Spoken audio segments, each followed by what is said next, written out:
Olá, boa noite a todos. Então vamos dar início a mais uma noite de estudos na nossa casa. Deixa eu arrumar aqui. Nós gostaríamos então de pedir todo auxílio e amparo da espiritualidade superior, que ela possa nos trazer informações importantes nessa noite de hoje, e que cada um receba o que precisa para acalmar o seu coração, para que a gente possa ter um melhor entendimento e um bom acompanhamento das nossas atividades.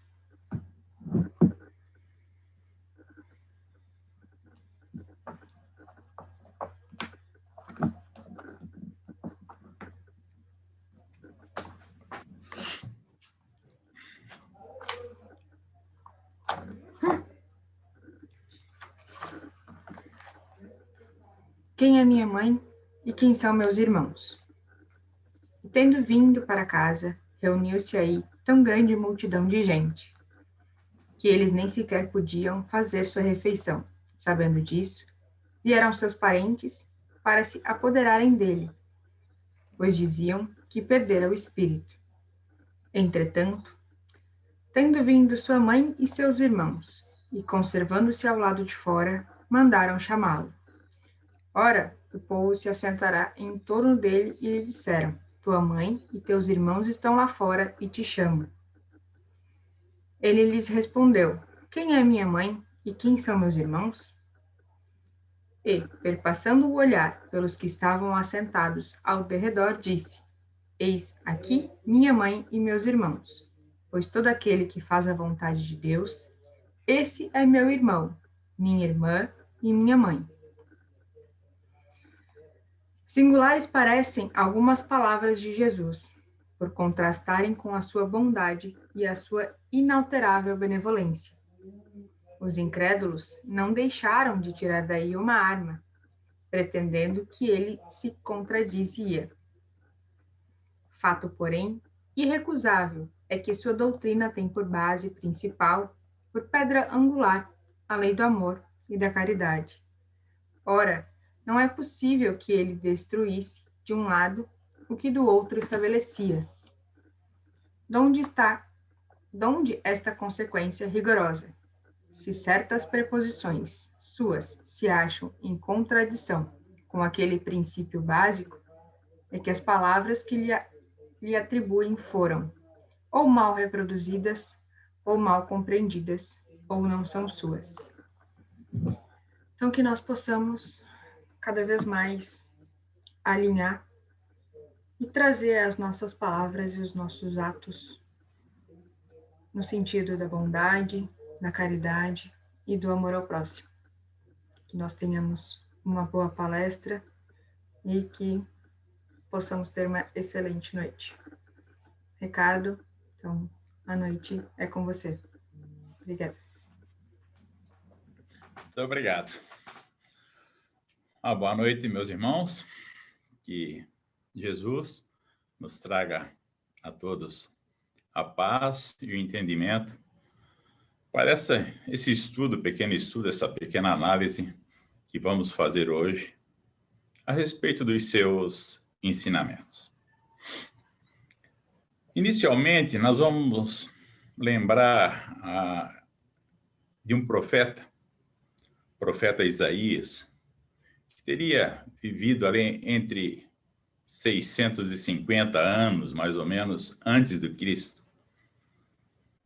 E este profeta dizia ter conversado com Deus e que Deus teria lhe passado uma série de previsões ou de possíveis acontecimentos que surgiriam na vida daqueles povos ali da época.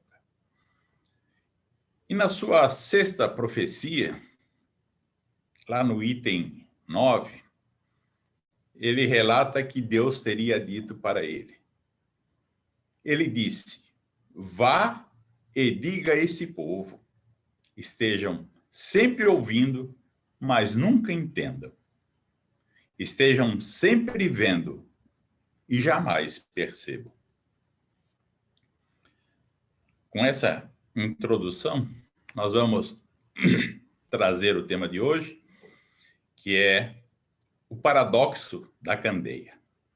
Em primeiro lugar, esclarecendo a questão da palavra estranha, que pouco usada, paradoxo, que no seu sentido bíblico seria um tipo de um contrassenso, uma contradição, algo assim como alguém falar ou afirmar algo neste momento e dali em outro momento dizer algo que seja totalmente contrário àquilo que ele tinha falado.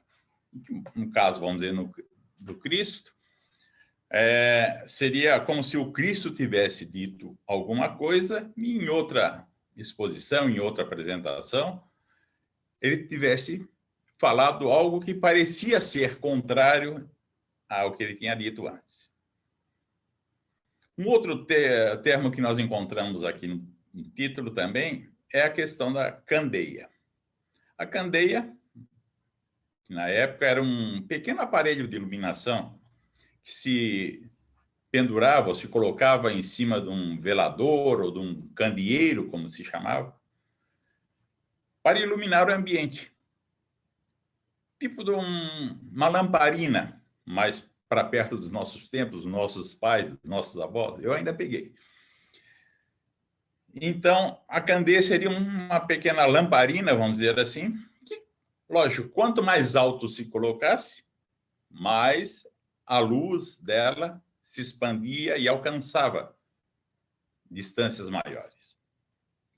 Usava, então, para iluminar o ambiente. E um outro termo também que nós vamos ver na sequência depois, é o alqueire, a palavra alqueire, que hoje para nós é uma medida agrária, mas que para aquela época, naquele contexto, era um termo usado para designar um vaso, ou um pote, alguma vasilha, alguma coisa onde se guardava ali sementes, guardava frutas, guardava algumas coisas. Posto isso, nós vamos então buscar o nosso Evangelho segundo o Espiritismo, nosso guia de sempre, que traz no seu capítulo, traz um capítulo, aliás, voltado com esse tema, o capítulo 24, que traz por título exatamente Não ponhais a candeia debaixo do alqueire.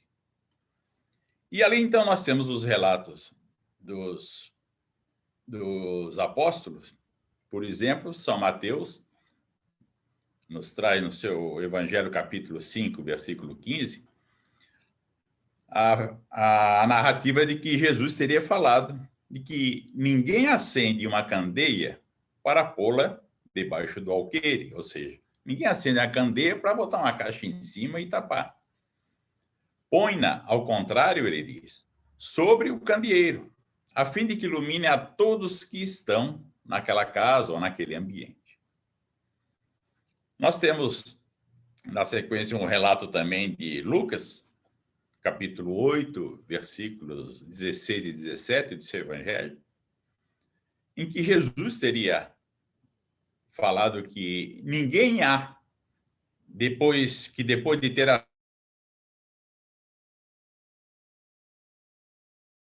debaixo da cama, põe-na sobre o candeeiro, a fim de que os que entrem vejam a luz. E completou um pouco mais, dizendo que nada há secreto que não haja de ser descoberto, nem nada oculto que não haja de ser conhecido e de aparecer publicamente. Então, temos aqui duas narrativas de dois apóstolos diferentes.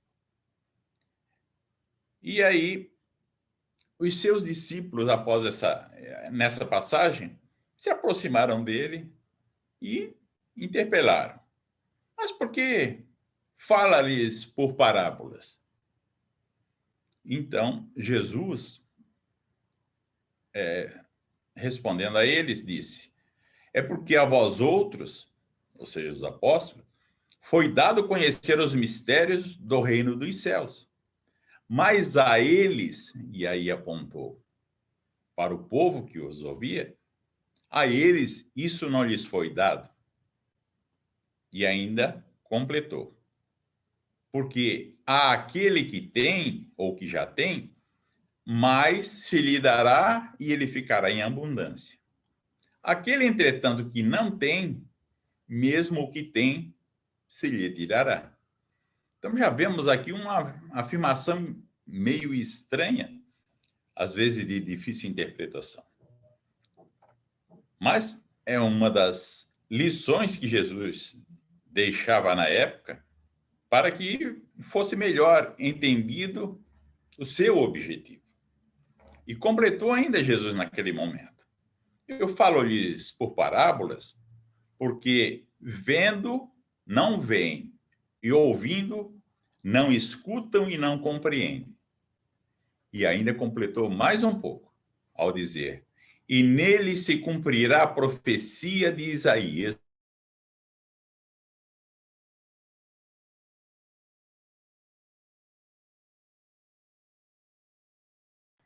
Então, lembrando aqui o início da nossa fala, aquela chamada para o profeta Isaías. E ainda Jesus completa nessa passagem o porquê que ele estava dizendo isso.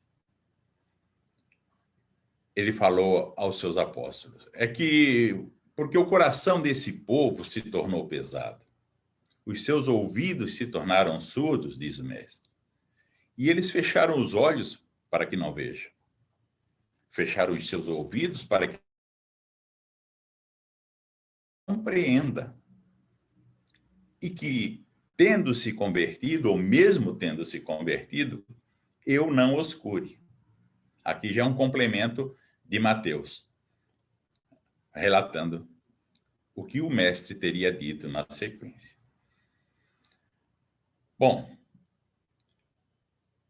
batendo certinho com aquela questão do que o Isaías falou, nós vamos nos debruçar sobre essa questão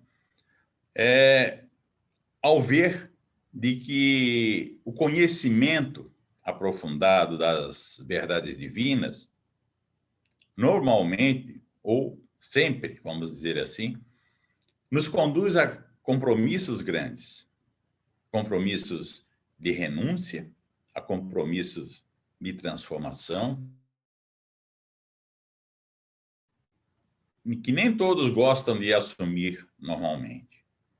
Assim, da mesma forma como acontece com a filosofia espírita. Quando nos abraçamos à filosofia espírita, quando nos integramos perfeitamente a ela, nós somos chamados a muitos, vamos dizer assim, sacrifícios, pequenos sacrifícios, a renúncia de muita coisa, a modificação que nós temos que promover na nossa maneira de ser, de agir, de pensar, muitas vezes assusta aos mais incautos. Então, muitos chegam, conhecem e dizem: não serve para mim, eu não estou pronto para isso. Isso porque as satisfações da vida material ainda são maiores para o nosso padrão. As satisfações da vida material ainda falam mais alto em nosso ego. Então, quando nós vamos verificar que, ao falar da luz da candeia, na verdade, Jesus estava se referindo justamente à luz do conhecimento.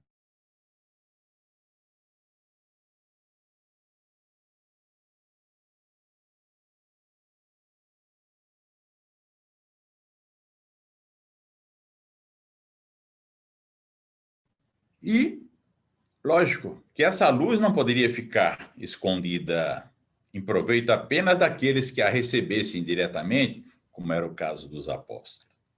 ela precisaria ser semeada, ela precisaria ser multiplicada por todos os quadrantes da face da terra.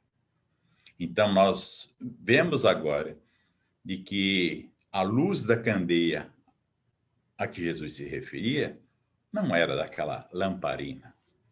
A luz da candeia que ele se referia era a luz da verdade, em que a verdade necessitava ser espalhada, transmitida por todas as partes da terra, para que todos pudessem entender o sentido mais profundo do seu objetivo, da sua doutrina, e promover as modificações íntimas, individuais necessárias. Mas daí então vem aquela questão: por que o Cristo convoca seus discípulos, seus seguidores, a manter sua luz esclarecedora bem no alto, onde todos pudessem usufruir, saborear as suas verdades, as suas virtudes, mas passava uma grande parte do seu tempo apresentando a eles, os seus seguidores, pequenos enigmas, pequenas histórias, pequenas parábolas, com aparentes contradições em relação aos seus próprios princípios, muitas vezes, e que não permitiam a todos um entendimento mais fácil, um entendimento mais profundo, mais abrangente sobre a sua filosofia, que acabou disseminando-se na humanidade como a filosofia do cristianismo, numa referência direta a ele, o Cristo.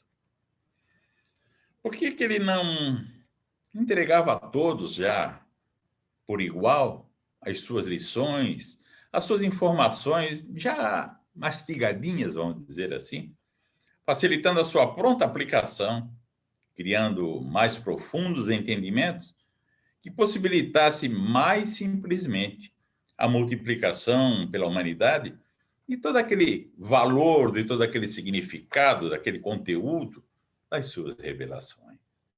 Por que ele já não deixava tudo prontinho desde aquela época? Ele não fazia isso, e hoje sabemos, porque aquela luz da verdade que ele vinha descortinar, a cultura popular daquela época não podia entender com profundidade para uma aplicação imediata. Jesus entendia, sabia que esse conhecimento mais profundo teria que ser colocado, disponibilizado, gota a gota. Que a cultura dos povos fosse, então, galgando mais altos degraus. A capacidade, a inteligência teria que ser mais desenvolvida para que pudéssemos, já desde aquela época, assimilar melhor os ensinamentos que eles estavam a nos trazer. Eis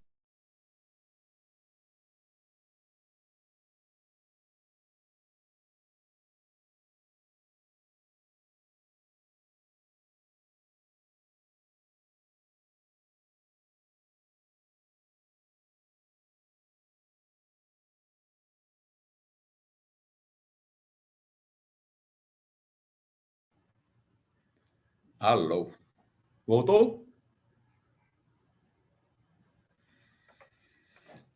Então, continuando, como se de Jesus tivesse dito a nós: levem a todo lugar, ou aliás, dito aos seus apóstolos, melhor dizendo, levem a todo lugar a luz das leis divinas, mas não desgastem suas forças tentando impô-las ou tentando convencê-los a aceitarem cegamente o que eu vos digo. É como ele dissesse a eles: apenas com o raciocínio individual é que a semente da verdade germinará nas consciências humanas. Então, Jesus já fazia dessa forma para que os seus apóstolos, suavemente, aos poucos, fossem distribuindo esses ensinamentos, essas verdades, E, à medida que cada um fosse absorvendo, por si só, entenderia melhor e abraçaria com mais vontade, ou com mais satisfação, ou com mais interesse, a filosofia cristã. Isso nós vamos poder entender até melhor um pouco esse raciocínio dele, se nós pudermos assim, imaginar que hoje, de repente, Jesus estivesse novamente transitando pela Terra. Que ele estivesse aqui agora, circulando pelo planeta, reforçando aquela sua missão redentora de 2000 anos atrás. Se ele estivesse aqui expondo as mesmas lições, expondo as mesmas palavras, praticando os mesmos exemplos. Será que hoje a humanidade já estaria pronta para abraçá-lo e abraçar a sua filosofia e segui-lo quase que cegamente? Será que a humanidade toda entenderia finalmente a sua filosofia? Ou será que apenas 50%, 20%, ou até 10% ou menos, teria condições de absorver aquele velho conteúdo de 2000 anos atrás? Velho conteúdo que se mantém vivo até hoje, à espera da compreensão humana. Podemos até melhorar um pouco o panorama. Qual seria o percentual daqueles que se dizem cristãos ou se autoproclamam cristãos batendo no peito? Qual seria o percentual desses que conseguiriam entendê-lo finalmente, na sua plenitude, raciocinando claramente sobre as suas revelações, sobre as suas orientações, sobre as suas convocações, e se ombrearia com ele para levar avante a tal salvação da humanidade? É difícil de saber. Então, da mesma forma, imaginemos como que poderiam aqueles povos reduzidos à época, embrutecidos, povos que acompanhavam de perto sem entender em profundidade algo que apenas os seus apóstolos, que eram espíritos certamente culturalmente preparados para a missão que teriam pela frente, sabiam raciocinar e discernir a respeito. E se nós vamos ver, na verdade, nem mesmo os apóstolos ainda conseguiam alcançar a plenitude do entendimento, que foi desde então ampliando-se aos poucos com o desenvolvimento intelectual do homem na Terra. Lembram-se quantas vezes seus apóstolos o inquiriam sobre o sentido estranho das suas parábolas? Nós vamos ver, né, nas histórias, nas parábolas contidas nos evangelhos, muitos contrastes semelhantes a esses, cujos verdadeiros sentidos, até hoje, somente aos poucos, vamos dizer assim, é que nós vamos conseguindo alcançar. Por isso, inclusive, havia necessidade mesmo de uma terceira revelação. Previsto. E que acabou surgindo através daqueles iluminados espíritos que ditaram esta obra simplista.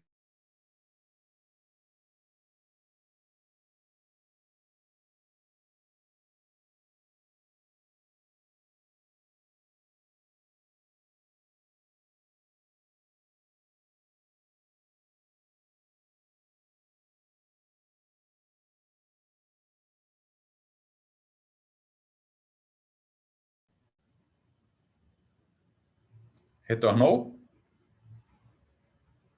Ok?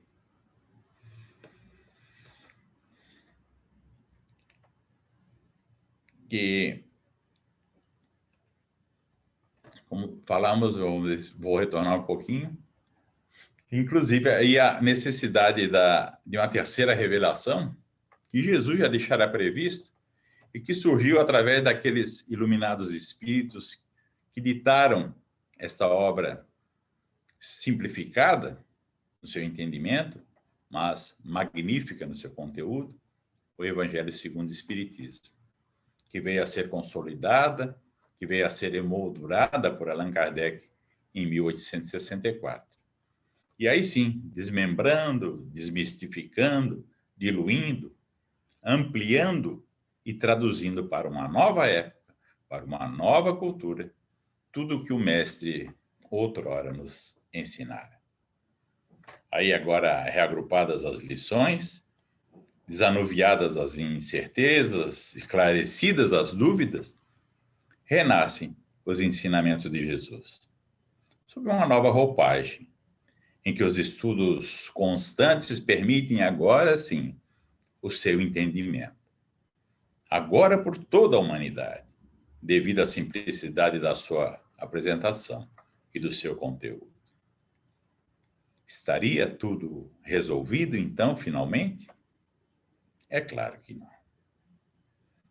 À medida que o tempo avança, a cada vez que nos debruçamos com seriedade, com maturidade, com esta sede de conhecimento viva nas lições apresentadas, nós vamos descobrindo novos e profundos sentidos em seu conteúdo. Porque o nosso raciocínio vai sendo impulsionado pelo aprimoramento de nossas inteligências.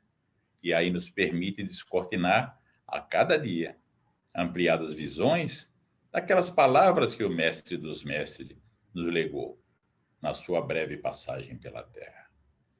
E se daqui a 10 anos, ou se daqui a 20 anos chegarmos lá, quando abrirmos novamente uma página do Evangelho, como fazemos hoje, no nosso lar, ou nas nossas reuniões, nós vamos, com certeza, enxergar ali um novo sentido, um novo conteúdo mais ampliado ainda, porque é uma obra para a eternidade.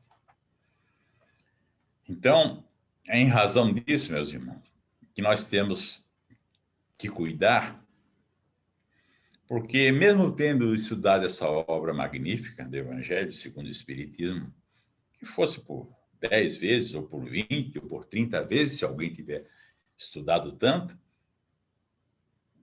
que nós não tenhamos o cuidado de não nos deixar levar pelaquela ilusão de que já sabemos tudo a seu respeito, para podermos deixá-la depois de lado, ou relegá-la para a antiguidade. Uma obra muito antiga, não serve mais para hoje. Se alguém tivesse conseguido chegar a tal ponto de conhecimento, de entender todo aquele conteúdo limpo, profundo do Evangelho segundo o Espiritismo, certamente estaria agora caminhando aqui na Terra e fazendo o que ele, Jesus, o Cristo de Deus, conseguiu fazer por nós. Então, é um cuidado muito grande que nós devemos ter na questão dos estudos nas casas espíritas. Muitas vezes, nessa nossa caminhada pequena, nós já nos deparamos com irmãos nossos que entendem, ou sentem, ou imaginam, ou dizem que essas obras já estão ultrapassadas. Vamos procurar outras coisas, vamos estudar outras coisas, porque essas obras já estão vencidas no tempo. Leda engano. De todos os que assim falaram, nenhum demonstrou que estava pronto para fazer o que o Mestre fez por nós. Para nós finalizarmos esse nosso pequeno estudo, nós somos obrigados, no entanto, a destacar que, apesar de todas essas aparentes contradições, porque em si elas trazem novos sentidos para nós, então, apesar de todas essas pequenas contradições aparentes que nós notamos nos evangelhos, a respeito daquelas lições que ficaram subtendidas para o futuro cultural da humanidade, pelo menos em duas questões básicas, Jesus se dedicou a mantê-las claras e sem ambiguidades. Duas condições básicas em que ele não colocou histórias diferentes ou opiniões diferentes para que nós discerníssemos. Não. Nessas duas questões, ele foi claro o tempo todo. É o desenvolvimento por nós da humildade. Essa é uma em que não deixou dúvidas para ninguém. E a segunda é justamente a caridade para com o próximo. Procedimento de caridade para com o próximo. Porque na caridade para com o próximo está inserido o amor. Não esse amor que se fala à vontade. Não. É o amor-sentimento. O amor-sentimento que ele veio pregar para que a humanidade conseguisse se redimir. Então, quando agimos em ações de caridade, nós estamos desenvolvendo o amor que o Cristo nos pediu. Com essas seriam, então, as condições mínimas necessárias para que nós pudéssemos voltar à pátria espiritual com a consciência do dever cumprido, para podermos entender que valeu a pena Deus nos ter permitido essa nova oportunidade de estarmos estagiando aqui na Terra. Era essa a nossa pequena exposição, o nosso pequeno estudo da noite de hoje. E nós gostaríamos de agradecer o carinho da atenção de vocês, o carinho desse convite, e que Deus possa nos ajudar a sempre levar avante esses ensinamentos que a filosofia espírita veio reacender dentro de nós. Obrigado e uma boa noite a todos. Muito obrigada, Ricardo, pelas palavras, por essa exposição. Nós agradecemos também a participação de todos e agora vou passar para a Renata para que possa fazer o encerramento dessa noite com uma irradiação. Obrigado. Então vamos lá. Nesse momento, vamos elevar nosso pensamento ao alto e agradecer a Deus mais uma vez por esta oportunidade de estarmos todos aqui juntos, reunidos em seu nome, para mais uma noite de aprendizado. Que as palavras que aqui foram ditas pelo nosso irmão Ricardo adentre nossos corações, para que assim, Pai de infinita bondade, possamos crescer espiritualmente e moralmente, seguindo teus desígnios, a qual nós nos propomos. Pai, neste momento, pedimos que tua luz divina se expanda sobre todos nós aqui que estamos nesse momento, recebendo toda essa energia salutar e revigorante, para que possamos, Pai, assim, nos sentirmos mais fortes, revigorados, fortalecidos na tua fé. Que essa energia possa se expandir também por todos os nossos entes queridos, que nesse momento estão em nossos pensamentos, por aquele meu vizinho que esteja necessitando dessa tua energia, por aqueles que nesse momento estão acamados, estão nos hospitais, estão nos seus lares, nas casas de repouso. Pai de infinita bondade, que essa tua energia se expanda sobre todos eles. E que eles se sintam, Pai, o teu amor, o teu afago, a tua cura. Que essa sua energia salutar também se expanda sobre todos os que nesse momento estão sentindo dores, sendo dores muitas vezes que não são físicas, são dores espirituais. Teu acalento também. Sobre todos eles. Que essa tua energia, Pai, sobre o nosso estado, sobre o nosso município, para que através dessa energia possamos conseguir a cura. Que essa cura, Pai, seja da melhor maneira possível, da melhor forma possível, e de acordo com o merecimento de cada um. Sendo assim, te agradecemos, Pai, mais uma vez, por tudo que tem nos dado, de acordo com o nosso merecimento. Pai nosso que estais nos céus, santificado seja o vosso nome. Venha a nós o vosso reino, seja feita a vossa vontade, assim na terra como nos céus. O pão nosso de cada dia nos dai hoje. Perdoai as nossas ofensas, assim como nós perdoamos a quem nos tem ofendido. E não nos deixeis cair em tentação, mas livrai-nos, Senhor, de todos os males. Que assim seja, com a graça de Deus. Que assim seja. Uma boa noite a todos. Boa noite, Boa noite, pessoal. pessoal.